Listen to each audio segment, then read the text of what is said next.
कि जींद की जनता वो परिवर्तन लाके हमारी प्रत्याशी डॉक्टर रजनीश जैन जी को 19 तारीख को भारी मतों से विजयी बनाकर आपके सिर पर हम एक ताज और बढ़ाएंगे।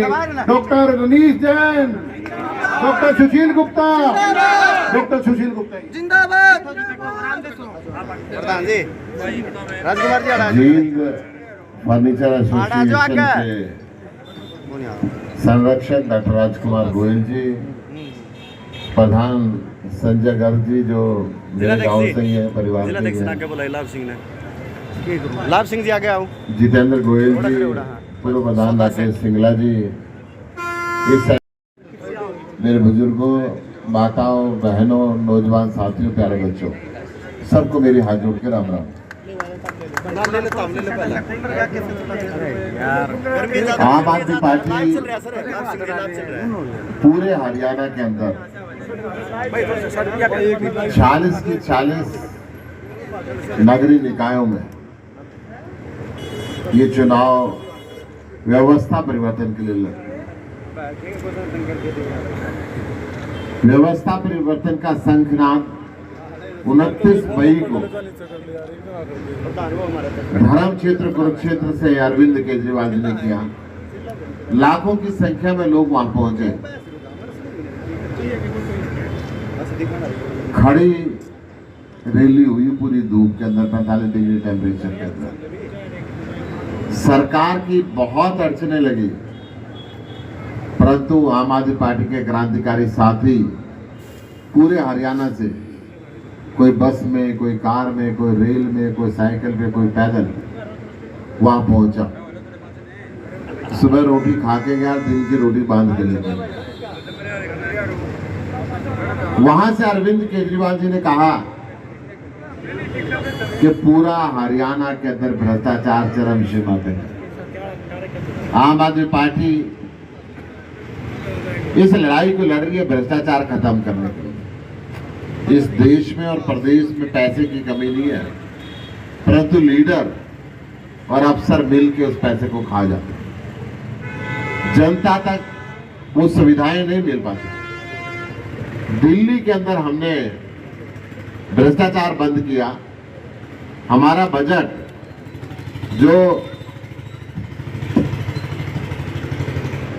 24,000 करोड़ रुपए साल का था, वो 76,000 करोड़ रुपए साल पे पहुंचा। पंजाब में हमने भ्रष्टाचार बंद किया तो एक महीने में ही 16,000 करोड़ रुपए फालतू टैक्स आने लगा। जो सारा पैसा ये बड़े बड़े लीडर जीत जाते थे, वो पैसा जनता का पैसा जनता के काम पे लगना चाहिए।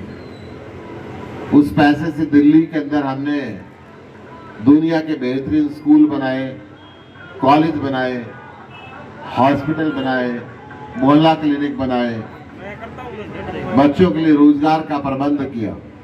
और सबसे बड़ी बात, जो भारतीय जनता पार्टी और कांग्रेस आज तक व्यापारियों को चोर समझती आई, अरविंद केजरीवाल ने कहा कि इस सरकार के पार्टनर है, जो टैक्स देते हैं उससे स्कूल बनते हैं, हॉस्पिटल बनते हैं, बिजली जाती है, पानी आता है, शिक्षा का, स्वास्थ्य का सब काम इससे होता है। तो हम इसको सरकार के साझेदार समझते हैं और पार्टनर के ऊपर शक नहीं किया जाता। इसलिए पिछले 7 साल से दिल्ली में किसी दुकान पे दिल्ली सरकार का इंस्पेक्टर नहीं गया, ना किसी दुकान पे, ना किसी फैक्ट्री के। इंस्पेक्टर भी गुंडों का काम कर रहे हैं, जबरदस्ती रिश्वत और टैक्स वसूली का काम कर रहे हैं, और सरेआम गुंडागर्दी, गोली मारने, फरोख्ती मांगने का काम इस सारे व्यापारी हर रोज भुगत रहे हैं। इस व्यवस्था को चेंज करना है। इस व्यवस्था की जड़ है भ्रष्टाचार। क्योंकि युवक को जब भ्रष्टाचार की वजह से रोजगार नहीं मिलता, नए उद्योग नहीं लगते, नए व्यापार नहीं चलते, सरकार नौकरियां भरती नहीं है, तो गुनाह के रास्ते पे युवक चल पड़ता है, नशे के रास्ते पे चल पड़ता है, या डिप्रेशन के रास्ते पे चल पड़ता है। हरियाणा में 25 बार पेपर लीक हुए। जब चैट लीक हुई हरियाणा की विधानसभा के अंदर, तो बताया गया कि 5 करोड़ रुपए मुख्यमंत्री कार्यालय के अंदर थे। हरियाणा के अंदर 2-3 बार ऐसे मौके आए कि हरियाणा में नए उद्योग लगने बंद हो गए। लोगों ने पलायन की बात यहां से सोची, सरकार कानून व्यवस्था को रोक नहीं पाई। जब सरकारें खुद भाई भाई को जाति और धर्म के नाम पे लड़ाती हो तो भाईचारा कैसे काम रहे। इस भारतीय जनता पार्टी और कांग्रेस की सरकारों ने जाति और धर्म की राजनीति करके ऐसा माहौल पैदा कर दिया जो गांव के अंदर काका ताऊ के रिश्ते हुआ करते हैं, अब कई बार ब्याह शादी में भी सोचते हैं बुलाएं या ना बुलाएं। इस चीज को निपटाने के लिए मैं आपसे निवेदन करने के लिए आया हूं।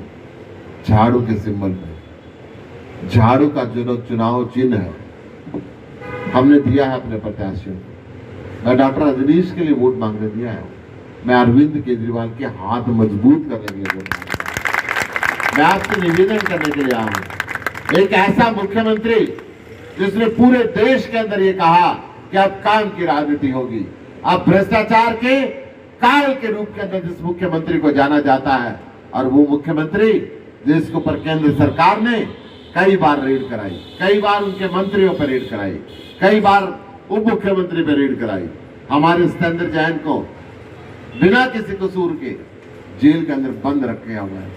जब सत्येंद्र जैन जी ने कोर्ट के अंदर अपील की कि मेरे से जो पूछताछ करनी है वकील के सामने की जाए, नीचे की कोर्ट ने ऑर्डर दिया, सेशन कोर्ट ने, कि ठीक है वकील के सामने पूछताछ होगी, यह हक है हर व्यक्ति का। ईडी ने उसके खिलाफ हाईकोर्ट के अंदर अपील करी।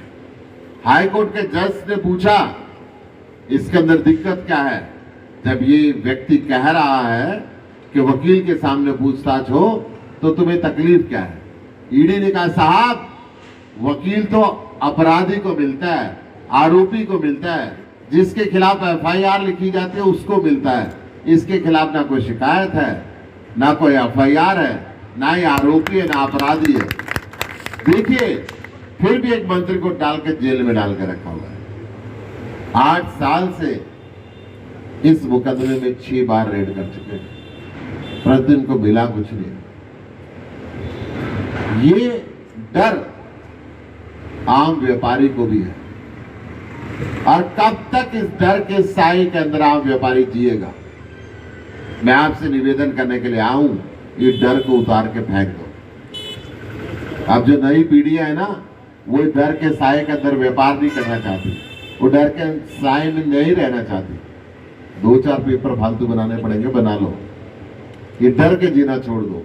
मैं आपको फिर बता रहा हूं, एक बार इनको बता दोगे ना साहब, बिना चोपड़ी रोटी घर में खाते वो भी वहीं भी मिलेगी, हमारे से तो फर्क नहीं पड़ता है। तुम कितनी जेल बनाओगे, जेल भर जाएगी, परंतु हिंदुस्तान का आदमी अब डर के साए के अंदर नहीं जिएगा, डर के साए से बाहर निकलेगा। इस बात को अगर हम अपने जहन के अंदर बैठा लेते हैं तो सबसे कमजोर पॉलिटिकल व्यक्ति होता है। अगर हमारी एकता बनती है, व्यापारियों की एकता बनती है, तो धमकाने का काम नहीं कर सकते, ये डराने का काम नहीं कर सकते।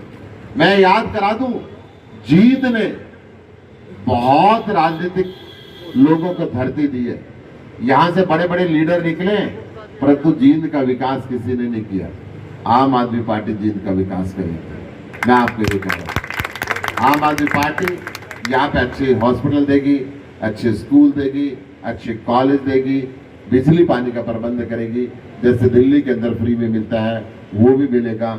जब तक जहां तक नगर पालिका का, नगर परिषद का सवाल है, हम सड़क अच्छी करेंगे, सीवर अच्छे करेंगे, नालियां अच्छी करेंगे, जन जीवन की जो सुविधाएं हैं वो देंगे।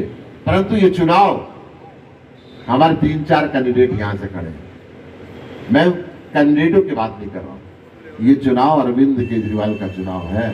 मैं आपसे ये कहने के लिए आया हूं, क्योंकि आपके इस झाड़ू पे मोहर लगाने से अरविंद केजरीवाल के हाथ मजबूत होंगे, और अरविंद केजरीवाल के हाथ मजबूत होंगे तो देश आगे बढ़ेगा, पूरे देश को रास्ता मिलेगा कि अब जाति और धर्म की लड़ाई नहीं है, ये लड़ाई इस हिंदुस्तान को विकसित करने की लड़ाई है, इस हिंदुस्तान को शिक्षित करने की लड़ाई है, इस हिंदुस्तान के व्यापार को आगे बढ़ाने की लड़ाई है। ये लड़ाई युवकों को रोजगार देने की है। ये लड़ाई किसान को सम्मान देने की है। ये लड़ाई महिलाओं को बराबरी का हक देने की है। मैं इस लड़ाई के अंदर आपको आमंत्रित करता हूं कि आप शामिल हो, इस यज्ञ के अंदर अपनी आहुति डालें और एक बार केजरीवाल को मौका दें। इतने सालों से आप मौका देते आ रहे हैं। मेरे यहाँ से और भी 4 कैंडिडेट खड़े हुए हैं। मैं इसलिए नाम नहीं ले रहा किसी का भी। इसी वार्ड से मैं एक कॉमन बात कर रहा हूँ, मैं झाड़ू की बात कर रहा हूँ।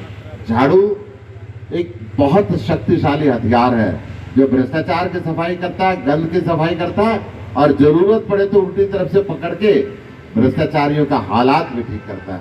वो झाड़ू का इस्तेमाल करना है। मैं आपसे निवेदन करने के लिए आया हूं।